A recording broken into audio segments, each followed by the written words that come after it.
આ ઢોલકા વગાડતા ને ભજન કરતા થઈ ગયા, હવે અંદર રામ યાદ આવવા માંડ્યા. અને આનો ભૂતકાળ તમે જુઓ. હું ખોટો હોય તો મને માનહાનિનો દાવો કરો.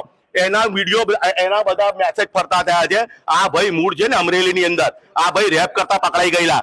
હું પછી અમારી પાસે મેસેજ છે ભાઈ દિલીપ સંઘાણી અમને કઈ બચાયા સેટિંગ કરીને. એ સેટિંગ અત્યારે ભાડે પડી રહ્યું છે.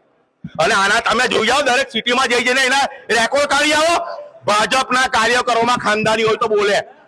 આ કેરેક્ટર લૂઝ માણસ છે, આ ચારિત્રહીન માણસ છે. એ શું કોઈનું સન્માન કરવાનો? પણ એને ખબર નથી શું કે ક્ષત્રિય સમાજ માટે જે બોલ્યો છે આજ દિન સુધી અંગ્રેજો પણ નથી બોલ્યા આ શબ્દ.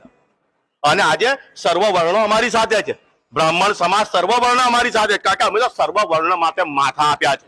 અમારે કોઈના સર્ટિફિકેટની જરૂર નથી. અને જ્યારે અમારે અમારું સન્માન બચાવવાનું છે ને, તો મીટિંગો હાનિયા રૂપાલા માટે. આ કઈ મોટી, આ તો રેપિસ્ટ આવ્યો હતો. આ તો ખોરો માણસ છે. આ ક્યારેક